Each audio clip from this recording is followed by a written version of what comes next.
Hey everyone, it's Dave Keller here with StockCharts.com, and this is a special edition of The Final Bar. Today we're going to be talking about multiple time frames. A number of my guests on The Final Bar have talked about how they use multiple time frames. As a matter of fact, some of our guests, including people like Brian Shannon, Joe Rabel, have literally wrote the book. They've written the book on multiple time frames. They both authored some really good books on how to relate different time frames to one another. Today what we're going to do is have three of us share with you how we use the Stock Charts platform to think about an investment opportunity on multiple time frames. That general idea of reflecting on the long-term versus short-term implications. Depending on your investment horizon, those time frames could mean very different things.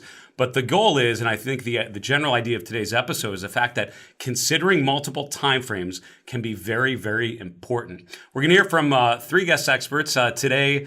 Julius de Kempenaer, founder of RRG Research and a longtime contributor to StockCharts.com. Also, a well-known Stock Charts contributor, Greg Schnell of Osprey Strategic, is going to share with you how he looks at the gallery view to actually think about multiple timeframes for individual stocks and then how to relate the two. Finally, I'll share with you a couple charts that I use, including our ACP platform, which is an ideal way to think about multiple timeframes. Let's get this show started. Hello, everyone, and welcome to this special segment on the final bar. And this is all about timeframes, intraday timeframes, end-of-day timeframes, and how we can combine them, how you can trade and interact with multiple timeframes. My name is Julius de Kempenaer, and I'm talking to you from Amsterdam in the Netherlands. And let's take it away.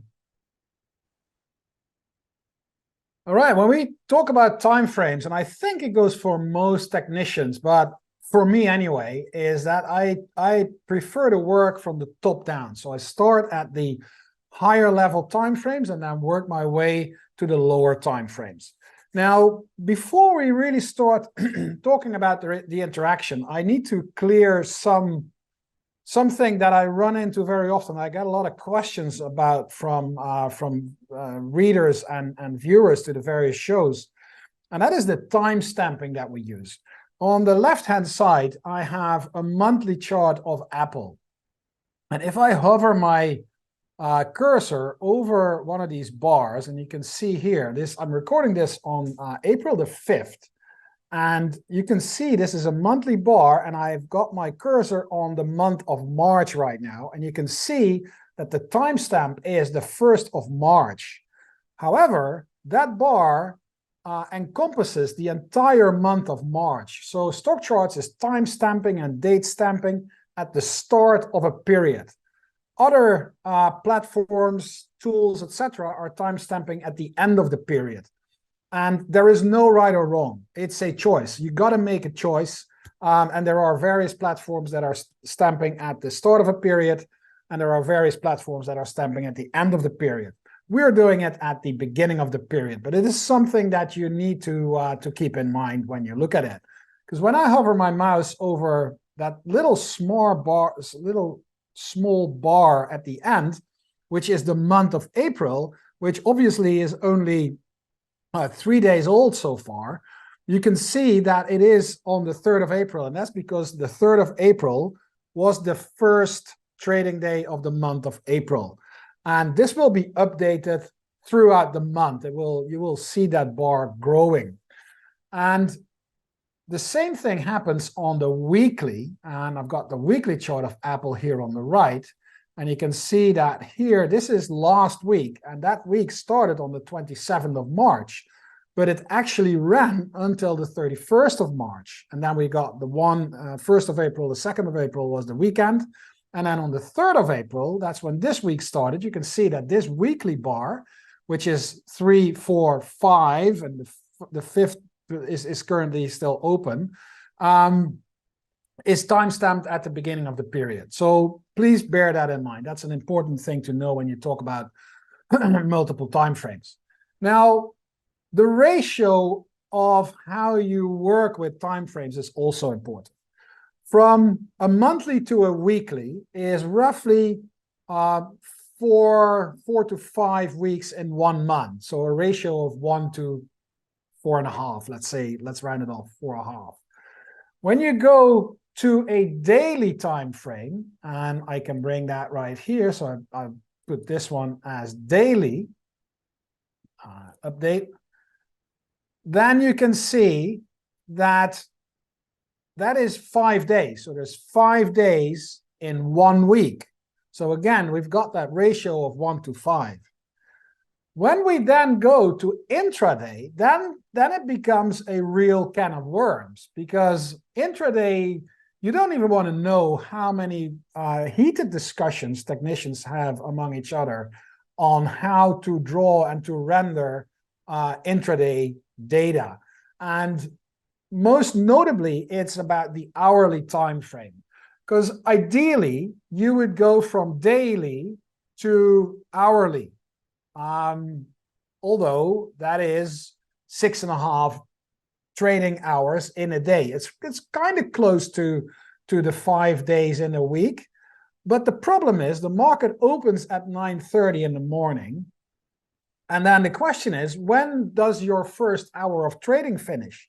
Do you start 9:30 in the morning, and is your hour until 10:30 and then 11:30? And then is the last trading hour of the day, is that covering only half an hour? Or what StockCharts is doing, do we start at 9:30 and then the first half hour is, or the first bar is only half an hour, and then from then on we do it from the top of the hour, so from 10 to 11 to 12, etc., etc.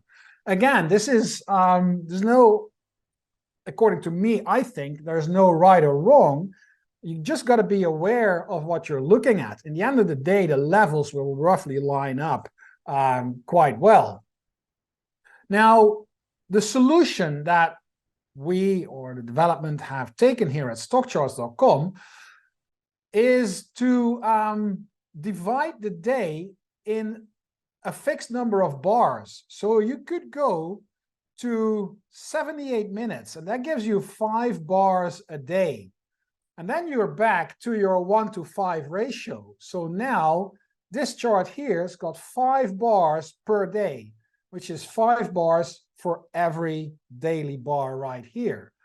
Again, you got to be aware of it. And as you can see here, this one is right now is starting to come back to that previous high, which is now likely to start acting as support.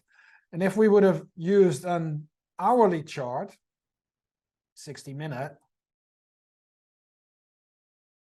you see that we're still pretty close. So I don't think it's a super big deal, but the system gives you the opportunity to actually adjust and come up with the 1 to 5 ratio if you want to follow that pattern. Maybe another easier solution is just to go to 30-minute charts.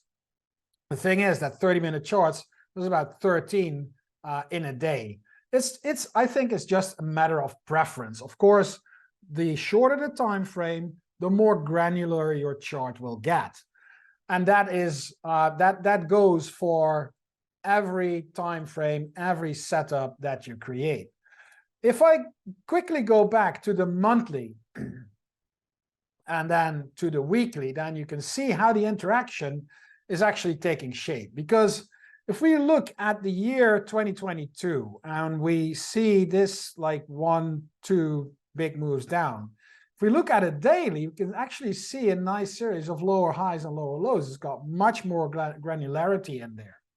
And then if I go and I switch it to the left to the daily, then you can see how, let me line it up. So here's the start of 2023. And here's the start of 2023 on a daily. You can see how this double top here and the ensuing decline is very well visible on the daily, but it's just like a little dip on the weekly. The good news is that it will help you to keep an eye on the bigger picture and be able to pinpoint and maybe time your entries and exits using a lower time frame, because you got more granularity.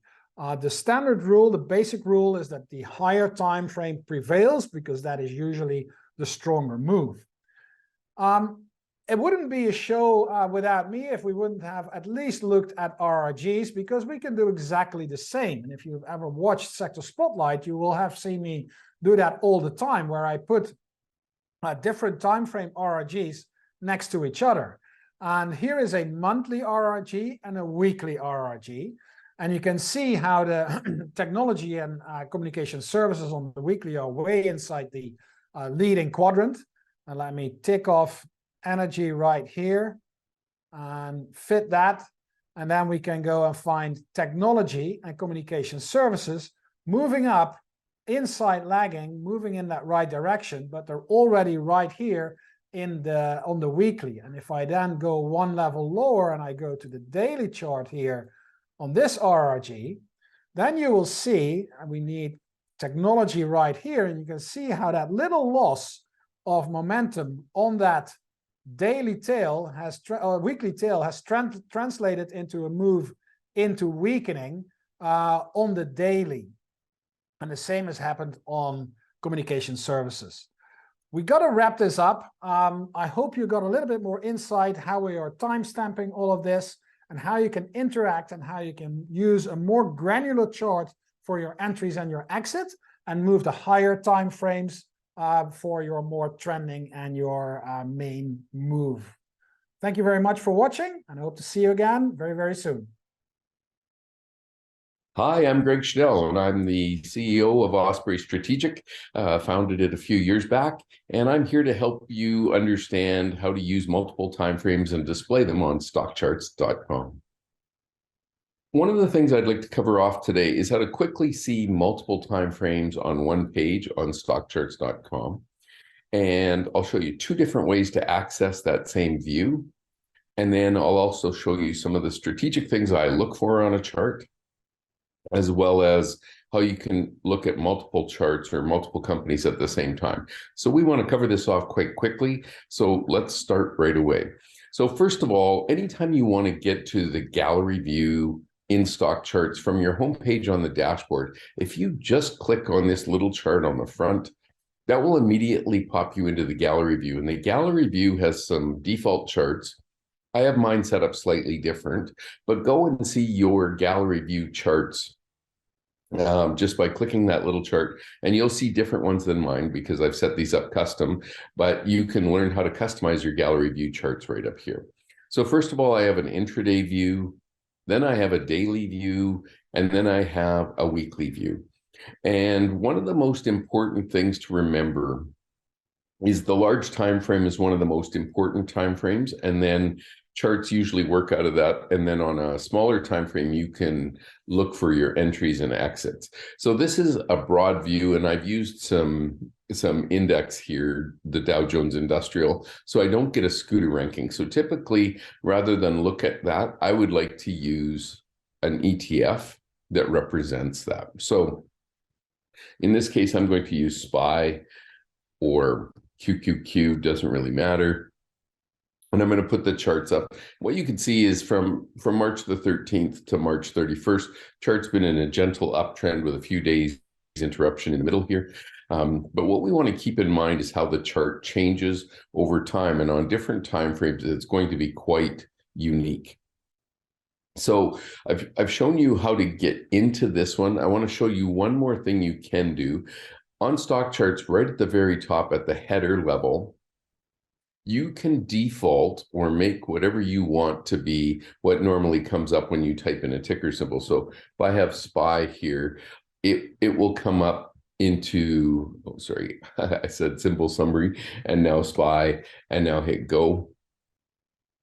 And that gives me my symbol summary. I actually like to set it to gallery view. So I always set the star here, and then I would type this in again, SPY. And that's going to give me my chart look. So anytime you want to jump there, again, you can do it from the home page of the dashboard just by clicking on the little chart, or by setting this to gallery view up at the top here, and then entering what you'd like to look at. So one of the stocks I want to talk about today is Tesla, and I'm going to focus on large caps because it's an interesting time for large caps right now. But here's Tesla breaking out to a higher high after a consolidation for a few weeks. and the chart is starting to improve. Now, there's a couple of really important things in multiple time frame investing that you need to be aware of. And one is to start with the big picture. So what is the big picture on Tesla? Well, it was going up in a beautiful uptrend, rolled down through 2022, literally made its lows at the beginning of the year, ran up, pulled back, and is now trying to turn up. So for me, one of the things I want to see is I want to see a big downtrend in momentum change. Now, it could be just this little short one or this little short one, but it's also helpful when big ones change. So in this particular case, I want to take this trend line, whoops, I want to click the annotation tool, and then I want to see this big, long downtrend changing. And what I like about Tesla is that's just starting to happen right here, right now, this week. And then we've got an uptrend in price here, which is good. I don't want to make this too close, so I cover the data. But the important thing here is that we want the stock to be making higher lows. And as soon as it gets above this 217, we're going to have higher highs on a big time scale. Relative strength should be improving on a chart if you're going to invest. And the scooter ranking is really interesting. You can see that Tesla during its big uptrend was just pinned at the top and was one of the best stocks going. And again, the scooter ranking is a method of comparing a chart's strength or price move strength with its peers. And so in this case, Tesla's a large cap stock. It outperformed all of the large cap stocks for over a year. Now it's wobbled, but it recently jumped up, pulled back, and wants to try jumping up again. For me, that's a beneficial thing. So I want to see a stock breaking out on the big time frames and starting to get some signals of improvement as the chart is starting to work. So in this case, I'm just going to save it as Tesla Weekly.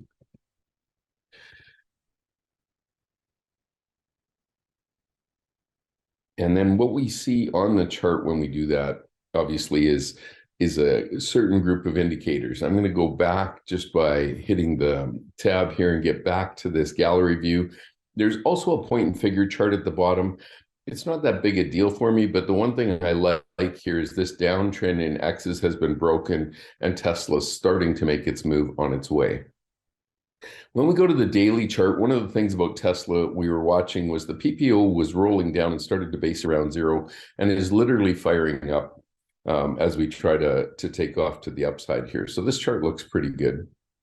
And on the small time frame, the PPO, and I have this one set a little bit differently just to smooth it out a little so it's not so choppy. But what we see here is the stock got up above zero, just held sideways for a while, and has now started to ramp up. And I think it just tells us more about the short time frame view. And again, you're getting a small uptrend developing here, but a consolidation over 2 weeks, and now it's starting to break out.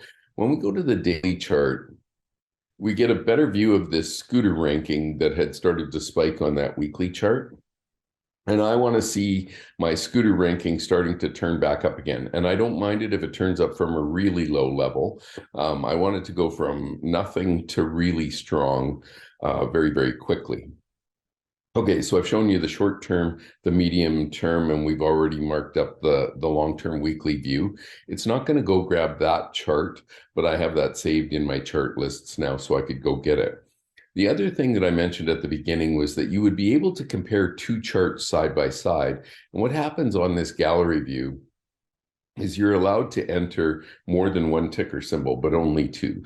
So in this case, if I wanted to compare NVIDIA with Tesla, so I can either type out the name to see the ticker symbol, or I can just type in the ticker.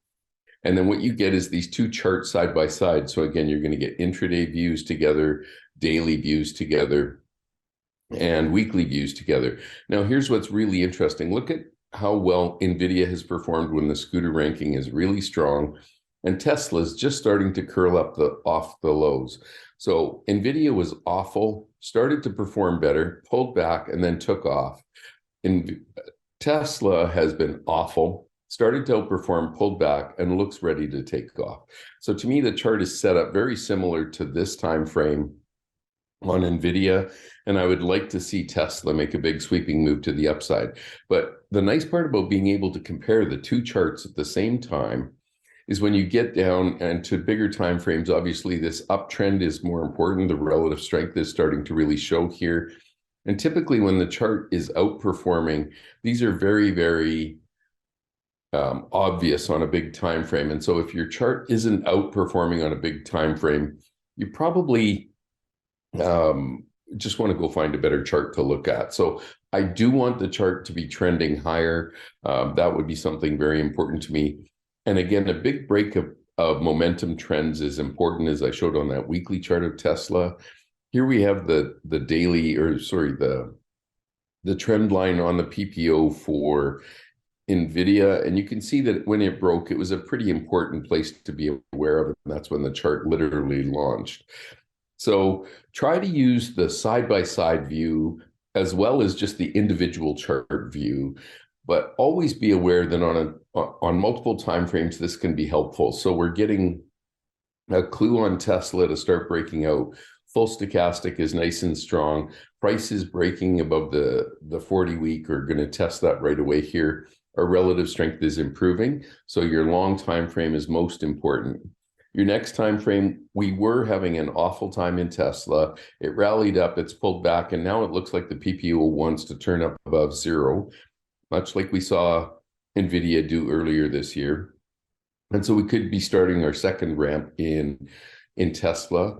And then on the shorter time frame, you can help to use it to get your entries and exits. So as an example, you're finally breaking some sort of a consolidation range and it starts to break out to the upside. Hopefully all of those little tips will help you find a quick way to get to multiple time frames, to look at the charts, how to compare two charts together. And as always, make sure that the charts are starting to show signs of improvement before you try to make an investment. Thanks for taking the time. I'm Greg Schnell with Osprey Strategic. Hey everyone, I hope you enjoyed that conversation with Julius de Kempenaer of RG Research, Greg Schnell of Osprey Strategic. I'm Dave Keller, the Chief Market Strategist at StockCharts.com, and let me talk to you a little bit about why multiple timeframes I think are so vital. The idea is, and in my own work, I have that time frame that I am trying to operate on, right? In general, if you ask me what's my time horizon as a more of a long-term investor, maybe a position trader you might call my time frame, I'd say it's about 1 to 3 months out on average. Now, having said that, the charts a lot of times will mean you have to compress or expand that time frame if the market conditions would dictate it. But overall, that's on average how long I tend to hold a position, and on average, particularly in the sort of trading part of my personal accounts, that's kind of where I'm focused on. So why are time frames important? Well, I have that time frame, which is my most important one, but I always think that there is one larger time frame and one smaller time frame, besides the one that you normally operate on. That larger time frame for me is looking more multi-year, right? Weekly data, understanding how the last 6 to 12 months fits into the larger trend of a particular market or a particular stock or ETF. There's also a shorter term time frame, what I call the tactical time frame, a couple days to a couple weeks, which is more of a swing trading time frame, and that's where the market conditions can be strong or weak, where investors can be optimistic or pessimistic in the short term, and I have to think about how that relates to the time frame that I'm trying to operate on. Am I buying into strength or buying into weakness? Am I selling into strength or weakness? That's why multiple time frames are so important. And here are some of the charts that I use to break down multiple time frames.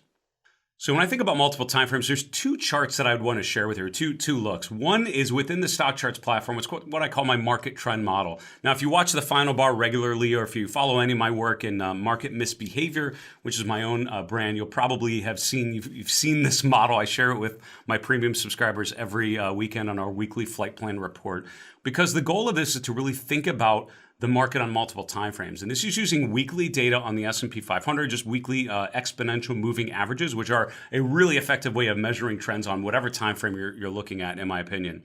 Here I have a long-term time frame, medium-term time frame, and short-term time frame. That's all driven by weekly closing data, so it's updated every Friday. But the idea is by looking at one chart, right, weekly data for the last 5 years, but by looking at different moving average combinations, I can understand those multiple timeframes. So to understand the long-term time frame, for me, I'm using the 21 and 34 week exponential moving averages. The medium-term time frame for me is based on the 13 and 21 month moving averages, and the short-term time frame is the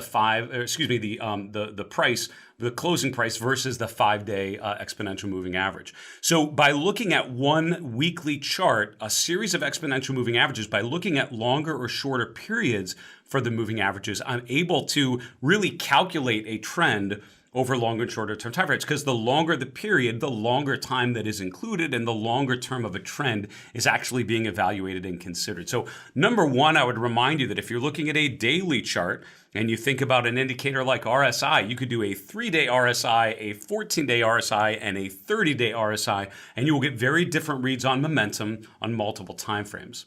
Now, the other thing, when people ask me about multiple timeframes on the StockCharts platform, I immediately think of the StockCharts ACP, which is our advanced charting platform. Sharp charts I use all the time on this show and in my own investing, but when I really want to make our platform sing, I immediately think of ACP, because what this allows us to do is have panels and layouts with multiple charts where I'm able to really, at the same point, visualize some of those different timeframes. I really like Greg Schnell's take earlier about looking at the gallery view, which was one of the first really cool things I found out about the StockCharts platform I loved using.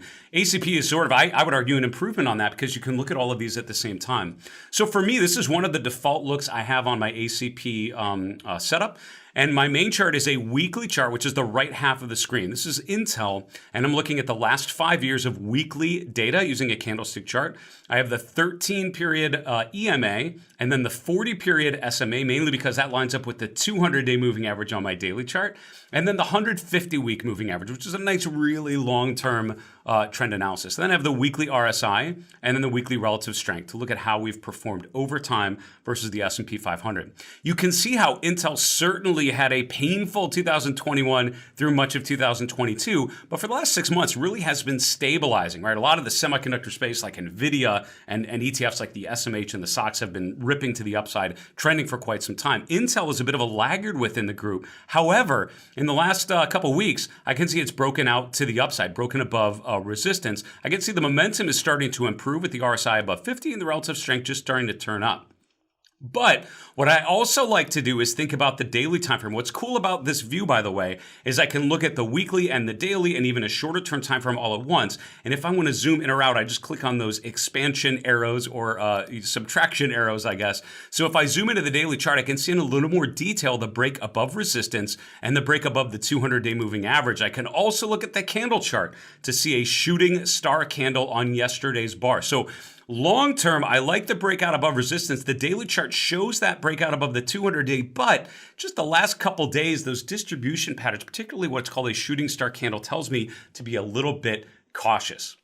That is a quick view of how I use the ACP platform and the Sharp Charts platform to look at multiple time frames. For StockCharts.com in Redmond, Washington, I'm Dave Keller. Be well and stay safe. Have a great one. Bye now. Hey, Grayson Rose here with StockCharts. Thank you so much for watching. I hope you enjoyed that video. If you did, consider giving it a like down below, maybe leave us a comment, and if you're new to the channel, you can subscribe at the link up above. We're gonna bring you daily content from an incredible collection of technical analysts and financial experts.